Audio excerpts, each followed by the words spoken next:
नमस्कार। आज बीजेपी ने उत्तर प्रदेश की चुनावी राजनीति में कारपेट बॉम्बिंग कर दी। प्रधानमंत्री नरेंद्र मोदी, बीजेपी अध्यक्ष JP Nadda, home minister Amit Shah, तीनों बड़े नेता उत्तर प्रदेश में थे। और नोट करने वाली बात यह है कि तीनों नेताओं के भाषण से यह साफ हो गया कि अब यूपी के इलेक्शन में नोटों की बरामदगी बीजेपी का एक बड़ा मुद्दा होगा। करप्शन समाजवादी पार्टी के खिलाफ बीजेपी का बड़ा हथियार होगा। आज मोदी, अमित शाह, नड्डा से लेकर योगी सब ने कानपुर में पीयूष जैन के घर से बरामद 196 करोड़ के कैश की बात की, समाजवादी पार्टी पर निशाना लगाया। आज इस मुद्दे पर अखिलेश यादव ने भी जवाब दिया। मोदी ने कहा कि बक्से भर भर कर नोट बरामद हुए हैं, उनसे करप्शन के इत्र की गंध आ रही है। जो लोग इत्र की बोतल जेब में डालकर घूम रहे थे, अब उनके मुंह पर ताले लग गए। अखिलेश यादव ने कहा कि जिस पीयूष जैन के घर से नोट बरामद हुए वो तो बीजेपी के ही हैं। बीजेपी से डिजिटल गलती हो गई है, गलत जगह रेड पड़ गई। यूपी में अब कैश पर सियासत शुरू हो चुकी है। दूसरी तरफ पीयूष जैन के घर से बरामद कैश को लेकर लीगल एक्शन जारी है। कैश को अब बैंक में डिपॉजिट करा दिया गया है। जो 23 किलो सोना बरामद हुआ था उसे डीआरआई के हवाले कर दिया गया है। अब इनकम टैक्स ने भी जांच शुरू की है। ईडी ने भी डीजीजीआई से इस केस की सारी डिटेल मांगी है। इसकी पूरी जानकारी मैं आपको दूंगा, लेकिन पहले यह दिखाता हूं कि कैसे आज इस मुद्दे पर सियासी तीर चले। सबसे जोरदार हमला प्रधानमंत्री नरेंद्र मोदी ने बोला। दरअसल आज मोदी कानपुर में ही थे। आईआईटी के दीक्षांत समारोह में हिस्सा लिया, मेट्रो के पहले चरण का उद्घाटन किया। आईआईटी के दीक्षांत समारोह में तो मोदी ने कोई सियासी बात नहीं की, लेकिन कानपुर मेट्रो के पहले फेज के उद्घाटन के मौके पर मोदी ने विरोधी दलों पर जमकर हमले बोले। मोदी ने कहा कि जो लोग पहले हर काम को अपना बताते थे, आजकल वो लोग खामोश हैं। मोदी का इशारा समाजवादी पार्टी अध्यक्ष अखिलेश यादव की तरफ था। अखिलेश यादव बार बार कहते हैं कि बीजेपी की सरकार ने कोई काम नहीं किया, समाजवादी पार्टी के कामों को अपना बता रहे हैं। इसलिए मोदी ने कहा कि कानपुर में नोटों का जो पहाड़ मिला है, योगी सरकार के हर काम का क्रेडिट लेने वाले नेता इस पर खामोश क्यों हैं? ये नहीं बता पा रहे कि ये नोट किसके हैं। योगी जी की सरकार के काम को देखकर ये लोग ये जरूर कहते हैं कि ये तो हमने किया था, ये तो हमने किया था। मैं सोच रहा था कि बीते दिनों जो बक्से भर भर के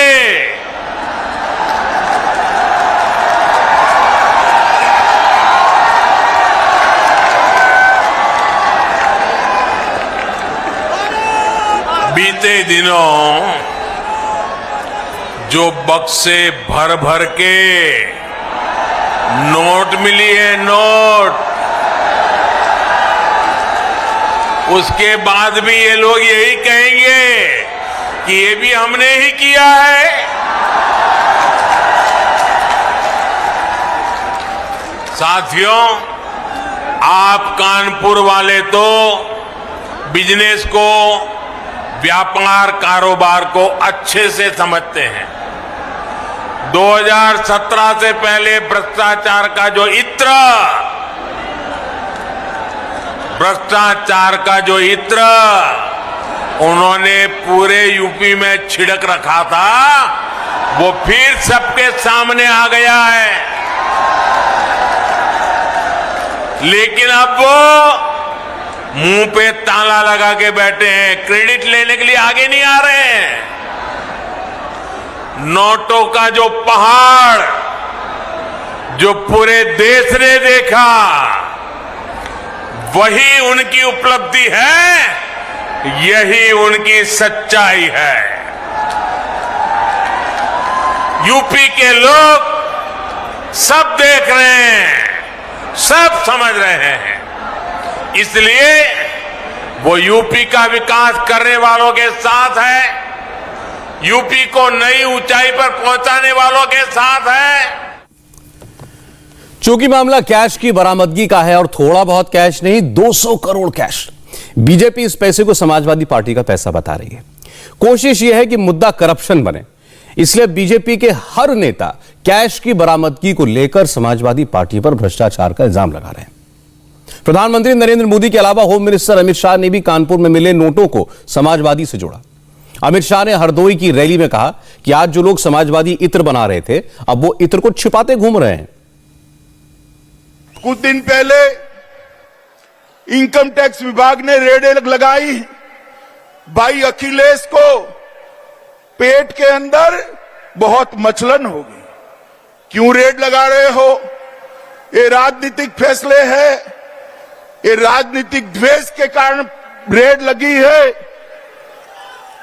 और आज उनको जवाब देते नहीं बनता है। ये समाजवादी अत्तर बनाने वाले के वहां से 250 करोड़ रुपया कैश मिली है। 250 करोड़ रुपया। भाई किसी ने 250 करोड़ रुपया एक साथ जीवन में देखा है क्या? देखा है? देखा है? मुझे बताओ 250 करोड़ किसका है? किसका है? ये यूपी की गरीब जनता का लूटा हुआ 250 करोड़ ये अत्तर वाले के घर से निकला है मित्रों, अत्तर वाले के घर से। कैश की बात योगी आदित्यनाथ ने भी की।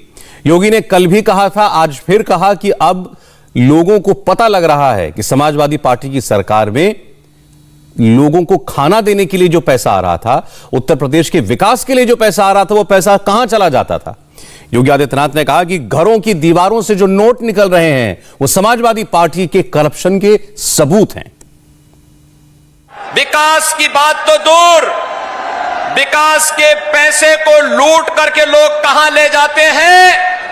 आपने देखा होगा पिछले कुछ दिनों से दीवारें खोद करके निकलने वाली नोट की गड्डियां इस बात को प्रमाणित कर रही हैं कि पहले प्रदेश के विकास का पैसा किन लोगों के पास पहुंच जाता था। बीजेपी कानपुर में बरामद नोटों को समाजवादी पार्टी का साबित करने में लगी है, लेकिन समाजवादी पार्टी किसी भी कीमत पर इस इल्जाम से पीछा छुड़ाना चाहती है। पार्टी के ज्यादातर नेता सफाई देने में जुटे हैं। पिछले 2 दिनों में अखिलेश यादव सिर्फ इल्जाम को झूठ बता रहे हैं, लेकिन डिफेंसिव थे। आज अखिलेश यादव ने पलटवार किया, बीजेपी पर हमला बोला। अखिलेश ने कहा कानपुर में पीयूष जैन के घर से जो पैसा बरामद हुआ है दरअसल वो बीजेपी का पैसा है। पीयूष जैन बीजेपी का आदमी है, समाजवादी पार्टी का उससे कोई लेना देना नहीं। अखिलेश ने कहा कि समाजवादी पार्टी के एमएलसी हैं पुष्पराज जैन उर्फ पम्मी जैन, और बीजेपी की सरकार रेड पम्मी जैन के यहां कराना चाहती थी, लेकिन डिजिटल मिस्टेक हो गई। पुष्पराज जैन की बजाय पीयूष जैन के घर पर रेड कर दी। अखिलेश यादव ने कहा कि बीजेपी को यह बताना चाहिए कि अगर नोटबंदी कामयाब थी तो इतनी बड़ी तादाद में कैश कहां से आया और इतना बड़ा काला धन किसका है। मुख्यमंत्री जी से बड़ा झूठा मुख्यमंत्री कोई नहीं हो सकता धरती पर। अगर योगी होकर के कोई झूठ बोले, भगवा वस्त्र पहन करके झूठ बोले, तो उसमें कोई भरोसा कैसे करेगा। ये मुख्यमंत्री उत्तर प्रदेश के जो कह रहे हैं कि कानपुर में जो पैसा निकला है वो कहीं ना कहीं समाजवादियों से या इत्र बनाने वाले कारोबारी से रिश्ता जुड़ता है, इससे बड़ा झूठ मुख्यमंत्री कोई बोल नहीं सकते जो मुख्यमंत्री बोल रहे हैं। गलत जगह छापा मार दिया, बीजेपी ने अपने ही कारोबारी पे छापा मार दिया, उसकी सीढ़ियां निकलवाइए। अगर एक एक भाजपा के नेता का नाम ना निकले तो बताइएगा। वो छापा मारना चाहते थे इत्र वाले के, उसका नाम था पुष्पराज जैन, इनका नाम था पीयूष जैन।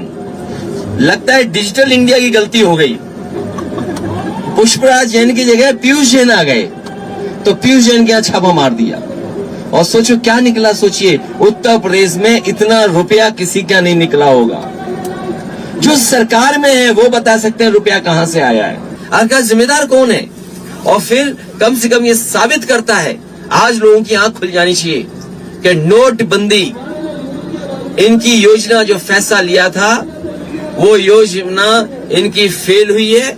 जिन्होंने ये कहा था कि नोटबंदी हो जाने के बाद कहीं भी काला धन नहीं होगा और भ्रष्टाचार खत्म हो जाएगा, तो आखिरकार इतने बड़े पैमाने पर पैसा कैसे निकल रहा है। वैसे अखिलेश यादव ने जिन पम्मी जैन का जिक्र किया वो कन्नौज के ही हैं। पम्मी जैन समाजवादी पार्टी के एमएलसी हैं और इत्र के बड़े कारोबारी भी हैं। इन्होंने समाजवादी इत्र लॉन्च किया था। अब तक पम्मी जैन इस मामले में सामने नहीं आ रहे थे, उन्होंने कुछ नहीं बोला था, लेकिन आज हमारे संवाददाता पवन नारा ने कन्नौज में पम्मी जैन को ढूंढ निकाला, उनसे बात की। पम्मी जैन ने कहा कि पीयूष जैन का समाजवादी पार्टी से कोई लेना देना नहीं है, पीयूष जैन से उनका भी कोई लेना देना नहीं है, ना वो दोस्त हैं ना रिश्तेदार हैं, बस वो भी जैन हैं और पीयूष भी जैन है। इसी चक्कर में बीजेपी ने उनका नाम पीयूष जैन से जोड़ दिया। हालांकि उन्होंने ये कहा कि पीयूष जैन कन्नौज में उनके पड़ोसी हैं, लेकिन साथ ही यह भी कहा कि पीयूष जैन का ज्यादा वक्त कानपुर में ही बीतता है। और ये समाजवादी सुगंध जो लॉन्च की 9 नवंबर को, इसके पहले भी मैं 2 बार लॉन्च कर चुका हूँ। चूँकि चुनाव का वक्त है, विरोधी पार्टियाँ अनाप शनाप अनर्गल आरोप लगाती। इस आरोपों में कोई दम नहीं, कोई लेना देना नहीं। पीयूष जैन से हमारा कोई लेना देना नहीं। वो जैन हम जैन, इसलिए नाम आसानी से जोड़ने को उनको मिल गया।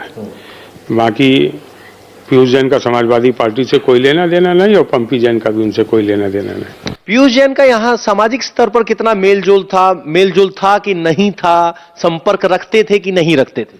वो घर से निकलते ही नहीं, तो मेलजोल की कोई बात ही नहीं हुई। वो कानपुर में रहते हैं भाई। क्या पीयूष जैन कोई पॉलिटिकल एक्टिविटी में शामिल रहे आपकी पार्टी या किसी और पार्टी से या किसी भी तरीके से? समाजवादी पार्टी से उनका कोई लेना देना नहीं, और जिस पार्टी से वो बिलोंग करते हैं, जिस पार्टी में वो सक्रिय हैं, तो उनकी आप मोबाइल पर प्रोफाइल देख लीजिए, आपको मालूम पड़ जाएगा। अच्छा, मोबाइल पर वो इस्तेमाल करते थे, सोशल प्रोफाइल है उनका? करते होंगे लोग, हम तो टीवी पे देख रहे कि उनके मोबाइल पे प्रोफाइल में कुछ फोटो हैं, तो वो आप देख लीजिए। यूपी में चुनाव है, छोटी बात भी बड़ा नुकसान कर सकती है। फिर यहां तो बात 200 करोड़ के काले धन की है, 200 करोड़ कैश की है। और करप्शन ऐसा मुद्दा है जो समाजवादी पार्टी के लिए मुसीबत बन सकता है। योगी के खिलाफ, मोदी के खिलाफ करप्शन का इल्जाम चिपक नहीं सकता, लेकिन समाजवादी पार्टी को इस आरोप से पीछा छुड़ाने में पसीने छूट जाएंगे, क्योंकि पहले भी भ्रष्टाचार के इल्जाम उन पर लगते रहे हैं। इसी का फायदा बीजेपी उठा रही है। अखिलेश यादव परेशान है। अखिलेश की मुश्किल आसानी से खत्म भी नहीं होगी, क्योंकि अभी तो एक्शन शुरू हुआ है और ये लंबा चलेगा। हालांकि पीयूष जैन के ठिकानों पर चल रही कार्रवाई अब खत्म हो गई है, लेकिन अब इस केस में डीजीजीआई के अलावा इनकम टैक्स और ईडी की भी एंट्री हो गई। 6 दिन तक directorate general of GST intelligence यानी डीडीजीआई की टीम ने पीयूष जैन के कानपुर और कन्नौज वाले घरों पर छापे की कार्रवाई की।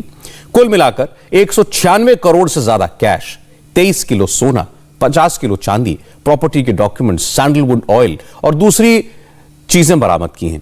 कानपुर वाले घर पर तो रेड पहले ही खत्म हो गई थी। आज कन्नौज वाले घर से मिले कैश और सोने चांदी को भी जब्त करके सरकारी ऑफिस में जमा करा दिया गया। कन्नौज वाले घर से कुल 19 करोड़ रुपए कैश बरामद हुए। आज स्टेट बैंक ऑफ इंडिया के अफसरों की एक टीम 4 बड़े बक्से लेकर पीयूष जैन के घर पहुंची। यहां से 500-500 और 2-2 के नोटों की गड्डियों को इन बक्सों के अंदर भरा गया। एक एक बक्से में इतने नोट भरे हुए थे कि उनको उठाने के लिए 4-4 लोगों को लगाना पड़ा। जिस वक्त 19 करोड़ रुपए के कैश को पीयूष जैन के घर से बैंक ले जाया जा रहा था, हम उस वक्त हमारे संवाददाता पवन नारा वहीं पर मौजूद थे। बड़ी संख्या में यहाँ लोग मौजूद हैं और एक के बाद एक कैश को ले जाया जा रहा है। वजन का अंदाजा आप लगा सकते हैं कि एक ट्रंक को उठाने के लिए 4 लोगों का इस्तेमाल किया जा रहा है। पहले ट्रंक को फिलहाल एसबीआई की वैन में रख दिया गया है। कुल मिलाकर 4 बॉक्स हैं। दूसरा बक्सा भी यहाँ आ गया है जिसमें कैश भरा है। आप मजदूरों की मेहनत देख सकते हैं कि इसमें 36 और 39 जो हैं वो 2000 के हैं और 36 500 के हैं। अब उसमें 36 गड्डियां हैं या 36 लाख हैं, वो मार्कर से उसके ऊपर लिखा गया है। इस तरीके से 2 बॉक्स यहाँ आ चुके हैं। हर बक्से के टॉप को अगर आप देखेंगे तो यहाँ मार्किंग की गई है। इसमें 72,500 लिखा गया है, यानी 72,500,000 नोट में ये हैं। इस तरह से एक एक करके यहाँ बक्से आ रहे हैं। अब यहाँ चौथा बक्सा आ रहा है और हमें अधिकारियों ने बताया है कि जो राशि शुरुआत में 17 करोड़ थी वो और बढ़ गई है। अब इस चौथे बक्से के बाद कैश सभी यहाँ पहुंचा दिया गया है और ये कुल कैश 19 करोड़ रुपए है। तो कुल मिलाकर 19 करोड़ रुपए कैश यहां बरामद हुआ है। इसके अलावा 23 किलो सोना हासिल किया गया है, वो डीआरआई को दिया जाएगा। पीयूष जैन के घर से बरामद कैश तो बैंक में जमा कर दिया गया, लेकिन जो 23 किलो सोना मिला है वो डीआरआई को दिया गया है। असल में जो गोल्ड बार्स पीयूष जैन के घर से बरामद हुए उन पर विदेश की मार्किंग थी। 1-1 किलो की इन गोल्ड बार्स पर दुबई की कंपनी की मुहर थी और अगर कोई भी शख्स विदेश से सोना लेकर भारत आता है तो उसे उसकी जानकारी और पूरा हिसाब किताब डीआरआई को देना होता है। लेकिन अभी तक यह मालूम नहीं चल सका है कि पीयूष जैन ने यह सोना कहां से खरीदा। इसलिए अब ये गोल्ड बार्स डीआरआई के सुपुर्द कर दी गई हैं और वही इनका हिसाब किताब लेगी। पता चला है कि सोने की बरामदगी को लेकर डीआरआई अलग से केस दर्ज कर सकती है। अधिकारियों के मुताबिक गोल्ड बार्स के ऊपर जो सीरियल नंबर छपे हुए थे उन्हें मिटाने की कोशिश की गई है। डीआरआई को शक है कि यह सोना स्मगल करके लाया गया, दुबई से मंगाया गया। अधिकारियों का मानना है कि पीयूष जैन से जुड़ी एक फर्म इत्र का कच्चा माल दुबई भेजती थी और उसके बदले में उसे सोने की ये ईंटें मिल रही थी और यह काम एक्साइज और कस्टम टैक्स बचाने के लिए किया गया था। ये गाड़ी इस वक्त आप देख रहे हैं directorate of revenue intelligence government of India Lucknow की ये गाड़ी इस वक्त यहां आई हुई है। ये टीम यहां मौके पर पहुंची है और यही टीम वो 23 किलो सोना जब्त करेगी और आगे की जांच होगी। चूंकि जब भी सोना विदेशी जमीन से हिंदुस्तान में आता है और अगर वो सही तरीके से सही रास्ते से ना आए तो उसकी जांच डीआरआई करता है। चूंकि इस सोने पर दुबई की मार्किंग है या विदेशी मिंटिंग हुई है इस सोने की, इसीलिए अब मामला एक डीआरआई के तहत भी दर्ज किया जाएगा और आगे की जांच की जाएगी। फिलहाल इस सोने को डीआरआई की टीम के हवाले कर दिया गया है। डीआरआई ही नहीं, अब ईडी भी इस केस में इन्वॉल्व हो सकती है। ईडी ने डीजीजीआई से पीयूष जैन से बरामद हुई संपत्ति और उसके अरेस्ट मेमो की डिटेल्स मांगी हैं। दरअसल ईडी यह जानना चाहती है कि इस मामले में प्रेडिकेट ऑफेंस बनता है या नहीं। प्रेडिकेट ऑफेंस उसे कहते हैं जो किसी सीरियस क्राइम से जुड़ी कड़ी हो। अगर इस मामले में मनी लॉन्ड्रिंग हुई है तभी ईडी इस केस की जांच करेगी, वरना डीजीजीआई की चार्जशीट फाइल करने का इंतजार करेगी। ईडी तभी किसी मामले की जांच करती है जब मनी लॉन्ड्रिंग या फिर टेरर फंडिंग का शक हो।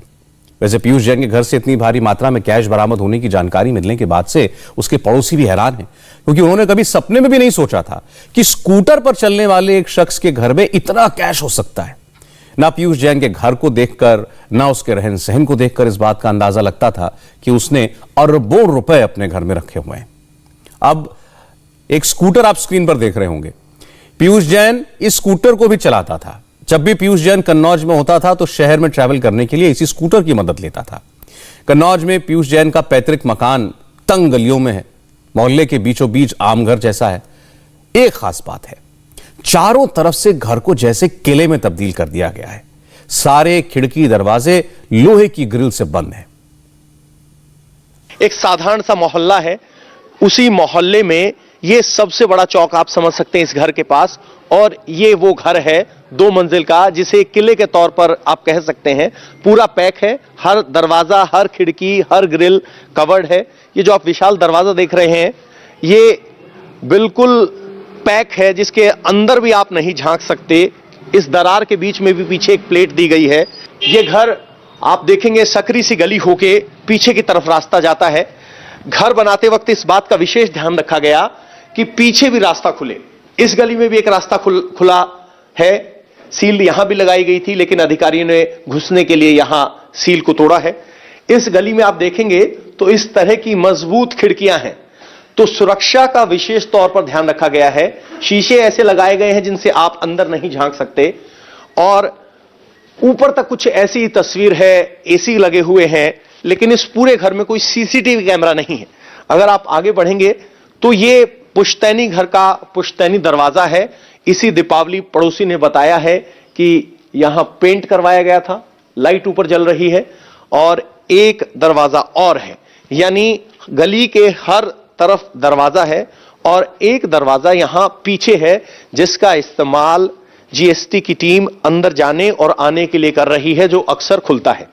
लेकिन इस घर को देखकर किसी को अंदाजा नहीं होगा कि यहां इस तरह की धन की बरामदगी हो सकती है।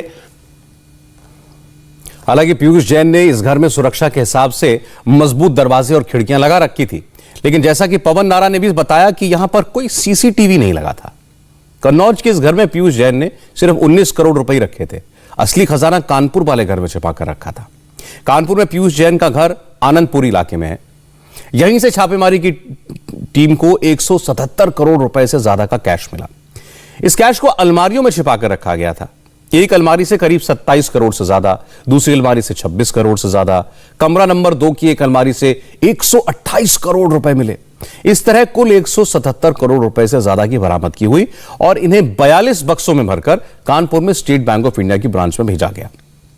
क्योंकि पीयूष जैन का कानपुर वाला घर पॉश इलाके में था, इसलिए यहां की लाइफस्टाइल को मेंटेन करने के लिए वो कार में चलते थे। कन्नौज में तो स्कूटर पर चलते थे, लेकिन कानपुर में कार में सफर करते थे। हालांकि कार भी कोई बहुत ज्यादा महंगी नहीं थी। कानपुर का ये आनंदपुरी इलाका है और ये पीयूष जैन का घर है, जहां से 177 करोड़ रुपया बरामद किया गया है। और ये घर काफी आलीशान देखने में लग रहा है। घर के बाहर ये जो गाड़ियां दिखाई दे रही हैं, इसी से चलते थे। और चौकीदार ये कह रहा है कि उसको भी नहीं पता था कि घर के अंदर इतना ज्यादा कैश है जो बरामद किया गया है। तो कोई भी ये नहीं सोच सकता था कि इस आदमी के पास इतना ज्यादा पैसा है। अब जीएसटी ने जिस तरह से रेट करके करीब 195 करोड़ रुपया अब तक बरामद किया है पीयूष जैन के यहाँ से, और लगातार ये पूरा इन्वेस्टिगेशन जारी है। और जीएसटी का कहना है कि क्योंकि कई लॉकर्स का भी पता चला है, बहुत सारी प्रॉपर्टीज का पता चला है, तो आने वाले दिनों में पीयूष जैन के कई राज और खुलेंगे। कल तो यह पता लगा था कि पीयूष जैन के घर से 500 और 2000 के नोटों की गड्डियां मिली हैं, लेकिन आज पता लगा कि पीयूष जैन के घर से 100, 50 और 10 रुपए के नोटों की गड्डियां भी बोरों में भरी मिली। अब डीजीजीआई के साथ साथ डीआरआई, ईडी और इनकम टैक्स डिपार्टमेंट सब मिलकर यह पता लगाएंगे कि आखिर इतना कैश और सोना पीयूष जैन ने कैसे जमा किया। यह खजाना असलियत में किसका है, इसके कितने हिस्सेदार हैं। यूपी की सियासत में कानपुर में मिला काला धन बड़ा मुद्दा बन चुका है।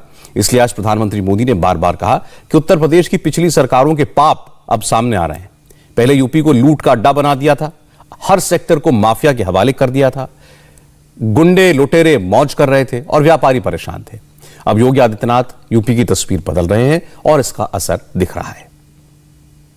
डबल इंजन की सरकार यूपी की जरूरतों को समझते हुए दमदार काम कर रही है। किसी भी राज्य में निवेश के लिए, उद्योगों के लिए, फलने फूलने के लिए सबसे जरूरी है कानून व्यवस्था का राज। यूपी में पहले जो सरकारें रही, उन्होंने माफियावाद का पेड़ इतना फैलाया कि उसकी छांव में सारे उद्योग धंधे चौपट हो गए। अब योगी जी की सरकार कानून व्यवस्था का राज वापस लाई है। इसलिए यूपी में अब निवेश भी बढ़ रहा है और अपराधी अपनी जमानत खुद रद्द करवाकर जेल जा रहे हैं। जिन दलों की आर्थिक नीति ही भ्रष्टाचार हो, जिनकी नीति बाहुबलियों का आदर सत्कार हो, वो उत्तर प्रदेश का विकास नहीं कर सकते। इसलिए इनको हर उस कदम से समस्या होती है जिससे समाज को मजबूती मिलती है, समाज का सशक्तिकरण होता है। इसलिए महिला सशक्तिकरण के लिए उठाए गए कदमों का भी ये विरोध करते हैं। चाहे 3 तलाक के विरुद्ध सख्त कानून हो या फिर लड़के और लड़कियों की शादी की उम्र को बराबर करने का विषय, ये सिर्फ विरोधी करते रहते हैं। असल में आज प्रधानमंत्री नरेंद्र मोदी और सीएम योगी कानपुर में थे। मोदी ने आज कानपुर के लोगों को मेट्रो ट्रेन की सौगात दी। मोदी ने कानपुर मेट्रो के पहले रूट की शुरुआत की। पहले चरण में आज से 9 किलोमीटर रूट पर मेट्रो ट्रेन दौड़ने लगी है। प्रधानमंत्री मोदी ने खुद कानपुर मेट्रो की सवारी की।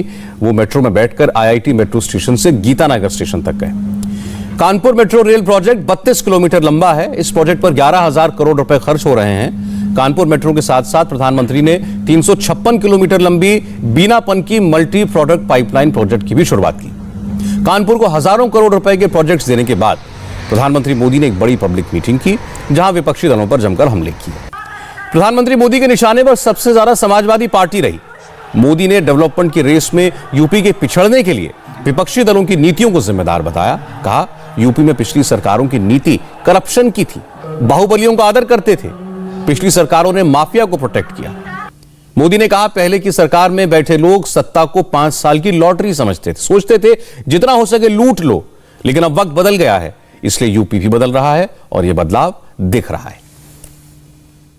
जो लोग पहले सरकार में थे वो इस मानसिकता के साथ सरकार चलाते थे कि 5 साल के लिए लॉटरी लगी है, जितना हो सके यूपी को लूटते चलो, लूट लो।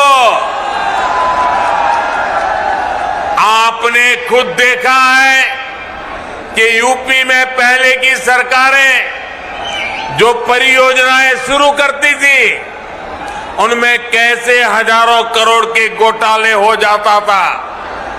इन लोगों ने कभी यूपी के लिए बड़े लक्ष्यों पर काम नहीं किया, बड़े विजन के साथ काम नहीं किया। इन्होंने खुद को कभी यूपी की जनता के लिए जवाबदेह माना ही नहीं। आज डबल इंजन की सरकार पूरी ईमानदारी से, पूरी जवाबदेही के साथ यूपी को विकास की नई ऊंचाई पर पहुंचाने के लिए काम कर रही है। डबल इंजन की सरकार बड़े लक्ष्य तय करना और उन्हें पूरा करना जानती है। बिजली क्यों गई? लोग ये नहीं सोचते थे, उन्हें पता ही था कि घंटों कटौती होनी है।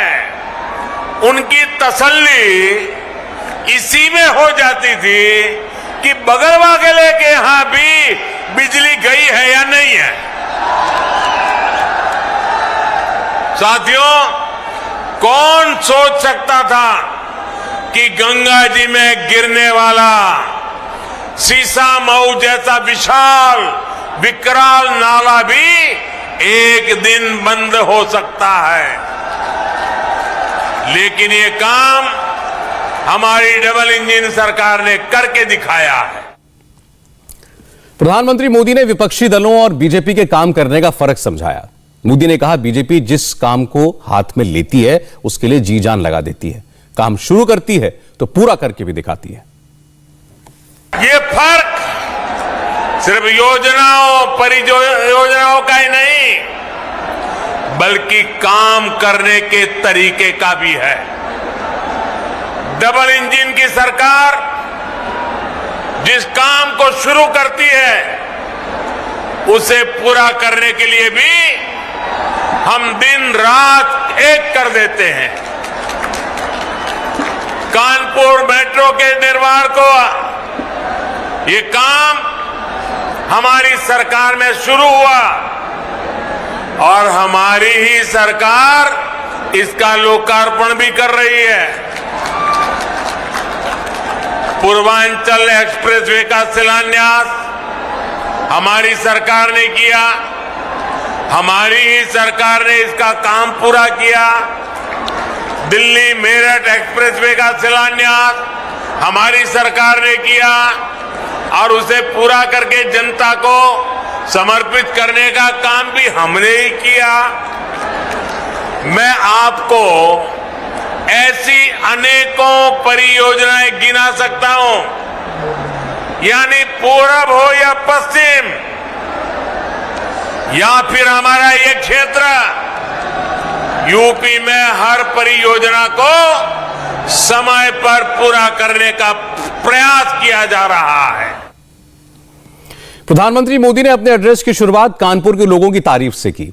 मोदी ने ठग्गू के लड्डू की बात की, पनकी वाले हनुमान जी को याद किया और कानपुर के लोगों की आदतों को लेकर भी चुटकी ली। आज सिर्फ कानपुर को ही खुशी ऐसा नहीं है, वरुण देवता जी को भी इस खुशी में हिस्सा लेने का मन कर गया।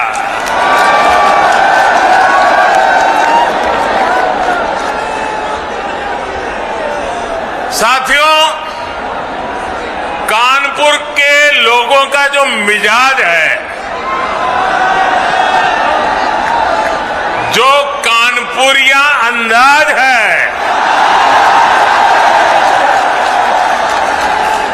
जो उनकी हाजिर जवाबी है, उसकी तुलना ही नहीं की जा सकती। ये ठग्गू के लड्डू के यहां क्या लिखा होता है? ठग्गू के लड्डू के यहां क्या लिखा है? ऐसा कोई सगा नहीं ऐसा कोई सगा नहीं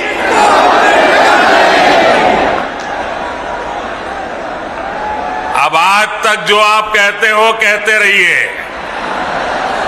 लेकिन मैं तो यही कहूंगा, और जब मैं ये कहता हूं तो मैं कहूंगा ये कानपुरी है जहां ऐसा कोई नहीं जिसको दुलार न मिला हो। जब संगठन के काम के लिए मेरा आपके बीच आना होता था तो खूब सुनता था, झाड़े रहो कल्टरगंज, झाड़े रहो कल्टरगंज। आजकल भी आप बोलते हैं कि नई पीढ़ी के लोग भूल गए। आज मंगलवार है और पनकी वाले हनुमान जी के आशीर्वाद से आज यूपी के विकास में एक और सुनहरा अध्याय जुड़ रहा है। गृहमंत्री अमित शाह ने हरदोई और सुल्तानपुर में बीजेपी का बिगुल फूंका। हरदोई की रैली में अमित शाह के निशाने पर समाजवादी पार्टी और अखिलेश यादव ही रहे। अमित शाह ने समाजवादी पार्टी पर माफिया और क्रिमिनल्स को प्रोटेक्ट करने और करप्शन को बढ़ावा देने का आरोप लगाया। अमित शाह ने समाजवादी पार्टी की ABCD आज समझाई। ये समाजवादी पार्टी की ABCD ही उल्टी है। इनका है ए से मतलब है अपराध और आतंक, बी से मतलब है भाई भतीजावाद, सी से मतलब है करप्शन और डी से मतलब है दंगा। भारतीय जनता पार्टी ने ये पूरी ABCD पर पानी फेरने का काम किया है।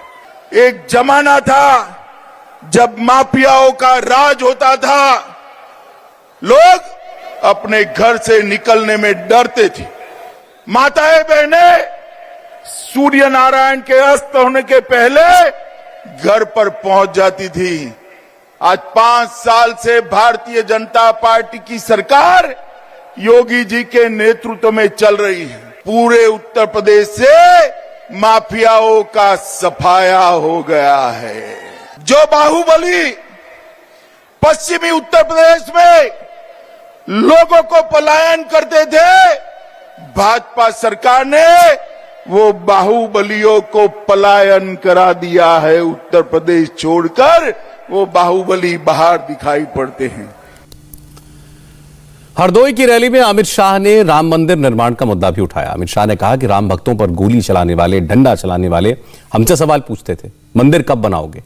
शाह ने कहा समाजवादी पार्टी, BSP, कांग्रेस ने राम मंदिर निर्माण को रोकने की कोशिश की लेकिन रोक नहीं पाए और अब कुछ ही महीनों में अयोध्या में राम मंदिर बनकर तैयार होने वाला है।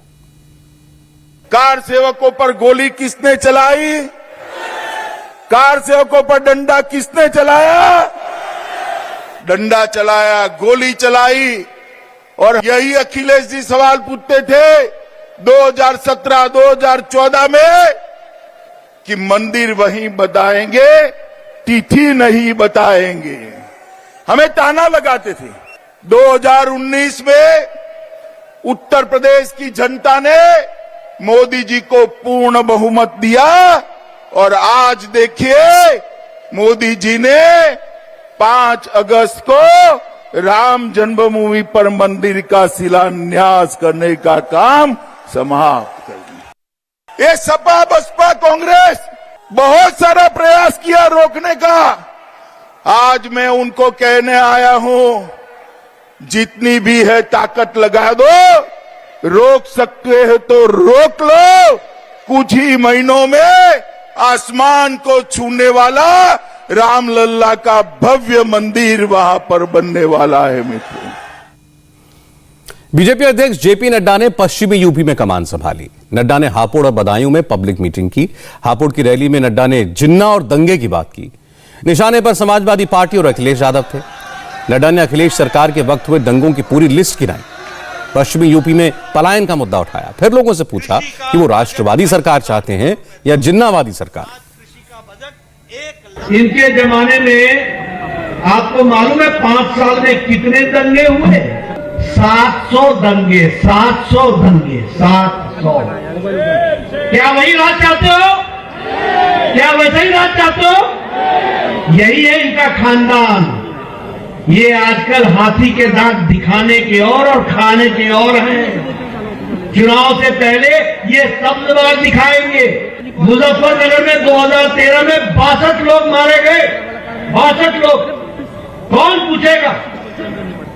ये पलायन हुआ, परिवार छोड़कर के कोरोना में चले गए लोग। इसको याद करना चाहिए। और सबसे दुख की बात है कि मुख्यमंत्री रहते हुए अखिलेश ने 15 आतंकवादियों को उनके खिलाफ केस विड्रॉ किया था, ऑन रिकॉर्ड। प्रधानमंत्री मोदी ने कानपुर में करप्शन को इश्यू बनाया तो जेपी नड्डा ने हापुड़ की रैली में अखिलेश सरकार के वक्त हुए करप्शन की पूरी लिस्ट बताई। ये घोटालों का सरकार थी। गोमती के रिवर फ्रंट पर 16,000 करोड़ रुपए का, बताइए सीबीआई ने केस रजिस्टर किया कि नहीं किया? ये छोटे मोटे घोटाले नहीं करते थे, मजा नहीं आता था। जब तक 16,000 का घोटाला ना हो, ये गोमती रिवर फ्रंट पर, ये भी आपको पता है। युवा साथी सुन लो, इन्होंने कहा कि मैं 15 लाख लोगों को लैपटॉप दूंगा और 15 लाख लैपटॉप खरीदे थे और बटे सिर्फ 6,25,000। बाकी कहां गए? एक अखिलेश जी का मंत्री अभी भी जेल में है, खनन माफिया। ये खनन माफिया के लिए जाने जाते थे, खुद बाहर, दूसरे जेल में, इनके साथी, इनके मंत्री जेल में। समाजवादी पार्टी के अध्यक्ष अखिलेश यादव भी आज कानपुर के पास उन्नाव में थे। 3 दिन तक आइसोलेशन में रहने के बाद आज अखिलेश यादव फिर चुनाव के मैदान में उतरे। अखिलेश यादव का समाजवादी विजय रथ उन्नाव पहुंचा। अखिलेश ने उन्नाव से प्रधानमंत्री मोदी, अमित शाह और बीजेपी नेताओं की बातों का जवाब दिया। अमित शाह ने हरदोई की रैली में समाजवादी पार्टी की ABCD बताई थी तो अखिलेश ने तुरंत इसका जवाब ट्विटर के जरिए दिया। अखिलेश ने लिखा, बीजेपी के सपोर्टर भी ABCD कह रहे हैं। ABCD का मतलब है अब भाजपा छोड़ दो।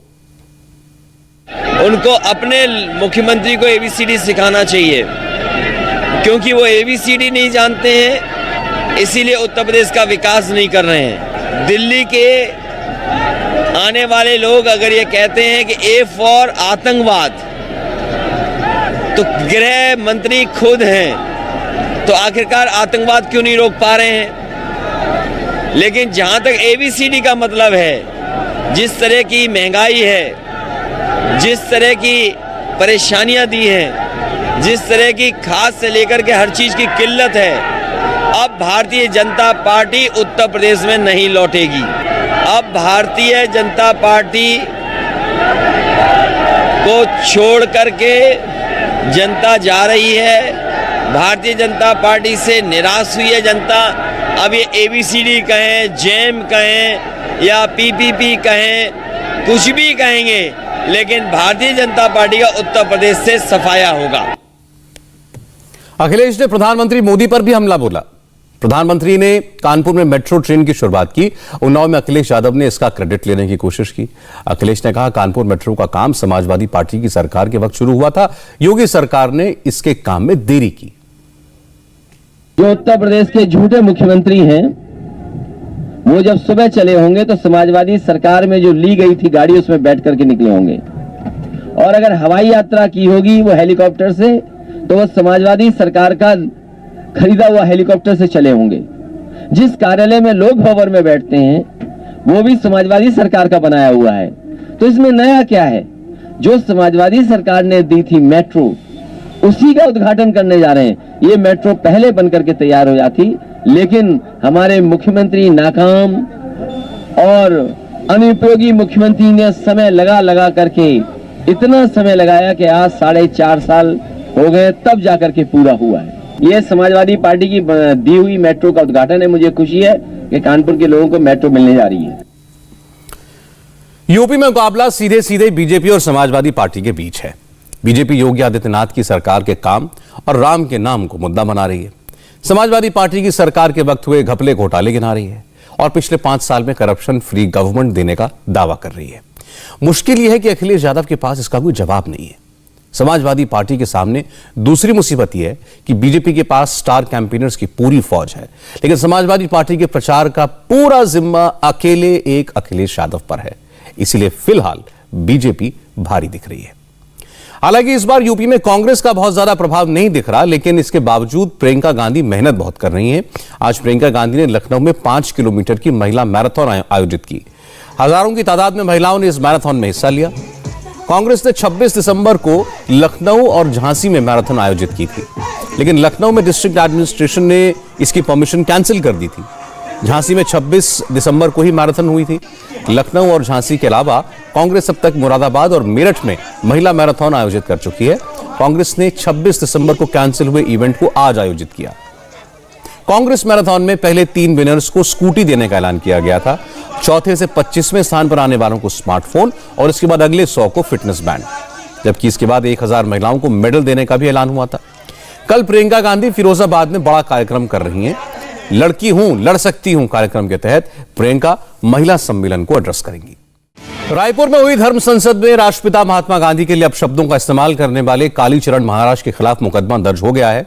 कालीचरण महाराज के खिलाफ महाराष्ट्र में भी केस दर्ज हुआ है, लेकिन अब तक इस महाराज की गिरफ्तारी नहीं हुई है। पहले यह कहा जा रहा था कि कालीचरण महाराज अकोला में है, लेकिन आज पता लगा कि यह इस वक्त इंदौर में है। और हैरानी की बात यह है कि आज कालीचरण महाराज ने एक वीडियो और जारी किया और फिर कहा कि उन्होंने धर्म संसद में जो कुछ कहा था सही कहा था। वो बापू को नहीं, नाथूराम गोडसे को महात्मा मानते हैं। गांधी जी को नहीं, उनके हत्यारे नाथूराम गोडसे को प्रणाम करते हैं। कालीचरण ने कहा उन्हें अपने शब्दों पर कोई पछतावा नहीं है। एफआईआर दर्ज करने की जगह अगर फांसी भी लगा दें तो भी माफी नहीं मांगेंगे। धन्यवाद है, कोटि कोटि धन्यवाद है महात्मा नाथूराम गोडसे जी को। उनके चरणों में साष्टांग नमस्कार है मेरा कि उन्होंने अपना बलिदान देके हिंदुस्तान को मुसलमान बनने से बचा लिया। गजवाए हिंद फेल कर दिया महात्मा नाथूराम गोडसे जी ने। कोटि कोटि धन्यवाद है उनको। महात्मा गांधी नहीं, महात्मा नाथूराम जी गोडसे हैं। और अगर सच बोलने की सजा मृत्यु है तो स्वीकार है। छत्रपति शिवाजी महाराज जी ने, छत्रपति संभाजी महाराज जी ने, गुरु गोविंद सिंह जी महाराज जी ने, राणा प्रताप जी महाराज जी ने अपने पूरे कुल का बलिदान कर दिया हिंदुत्व बचाने के लिए। तो मेरे जैसे तुच्छ जंतुओं का जी के फायदा भी क्या है अगर धर्म के लिए हम बलिदान नहीं हो सकते तो। कालीचरण महाराज के खिलाफ रायपुर में पहले ही मुकदमा दर्ज हो चुका है। आज छत्तीसगढ़ के मुख्यमंत्री भूपेश बघेल ने कहा कि कालीचरण की गिरफ्तारी होगी, उसे छोड़ने का कोई सवाल ही नहीं। उसके खिलाफ एफआईआर दर्ज हो चुका है और बहुत साहसी है, तो आप सरेंडर करें।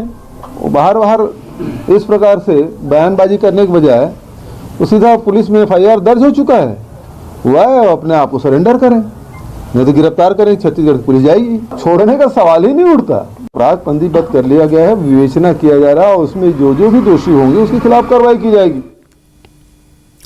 जो व्यक्ति महात्मा गांधी के खिलाफ अपशब्दों का इस्तेमाल करे, राष्ट्रपिता के हत्यारे का महिमा मंडन करे, उसे साधु संत या महाराज कहलाने का कोई हक नहीं है। ये व्यक्ति भगवा कपड़े पहनकर समाज में जहर घोल रहा है, साधु संतों को बदनाम कर रहा है, इसलिए इसके खिलाफ एक्शन होना ही चाहिए। वैसे आज समाज में जहर घोलने वालों पर कांग्रेस अध्यक्ष सोनिया गांधी ने भी वार किया। असल में आज कांग्रेस का 137वां स्थापना दिवस है।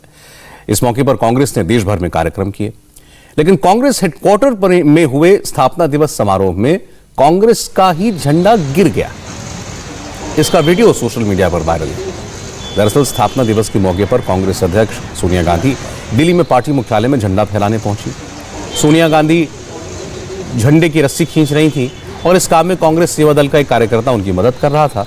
इस दौरान उसने रस्सी इतनी जोर से खींची कि कांग्रेस का झंडा ही नीचे आ गया। यहां पर यह बताना आपको जरूरी है कि यह तिरंगा नहीं है, बल्कि कांग्रेस का झंडा है। जैसे ही कांग्रेस का झंडा गिरा, कांग्रेस की एक महिला कार्यकर्ता वहां दौड़कर पहुंची, झंडा दोबारा लगाया गया, फिर से झंडारोहण हुआ। इस मौके पर सोनिया गांधी ने बिना नाम लिए मोदी सरकार पर निशाना साधा, कहा कि कुछ राजनीतिक ताकतें देश का सामाजिक ताना बाना कमजोर कर रही हैं, कांग्रेस पूरी ताकत से इनका मुकाबला करेगी। Divisive ideologies anchored in hate and prejudice, and which had no role whatsoever to play in our freedom movement, are now causing havoc on the secular fabric of our society. They are rewriting history to give themselves a role they do not deserve. They inflame passions, instill fear, and spread animosity. The finest tradition of our parliamentary democracy are being deliberately damaged. The Indian National Congress will fight these destructive forces with all its might at its command. Sonia Gandhi विपक्ष की नेता हैं, उन्हें सरकार को घेरने, सरकार की आलोचना करने का पूरा हक है। लेकिन यह बात भी सही है कि आजकल सांप्रदायिक मुद्दों को राहुल गांधी ज्यादा हवा देते हैं। वो अपने हर भाषण में हिंदुत्व का फर्क बताते हैं और इससे लोगों को बोलने का मौका मिलता है। अब कोरोना ने फिर से पुरानी रफ्तार पकड़ ली है, यह साफ है। कोरोना की वजह से दिल्ली में पाबंदियां भी फिर लौट आई हैं। बढ़ते कोरोना केसेस की वजह से दिल्ली में येलो अलर्ट लागू किया गया है।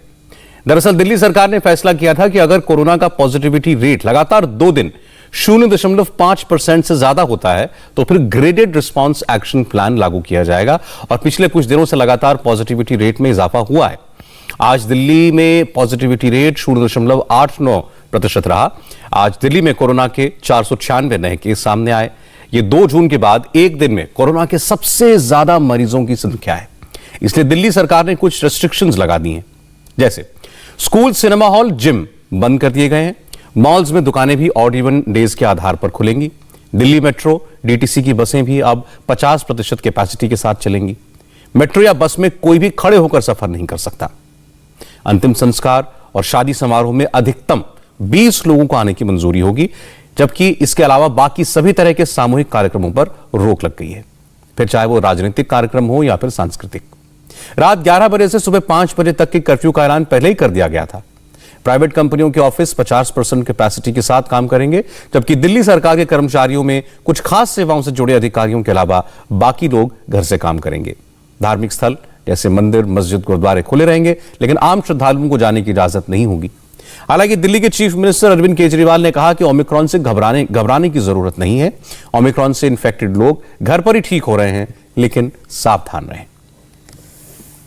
0.5% से ज़्यादा 2-3 दिन से चल रहा है, इसीलिए लेवल 1 जो है ग्रेडेड एक्शन प्लान का, उसको लागू करने का निर्णय लिया गया है। कुछ चीज़ों के ऊपर पाबंदियां लगाई जा रही हैं। मेरी आपसे हाथ जोड़ के विनती है कि आप सब लोग इन पाबंदियों का ज़रूर से ज़रूर पालन करें। जैसे मैंने बताया कि ये कोरोना बहुत माइल्ड है। हम देख रहे थे पिछले 1 महीने का डेटा, 1 महीने के अंदर ना तो ऑक्सीजन की खपत बढ़ी है दिल्ली के अंदर, ना ही वेंटिलेटर्स की ज़्यादा ज़रूरत पड़ रही है, ना ही आईसीयू के अंदर ज़्यादा लोगों को जाने की ज़रूरत पड़ रही है।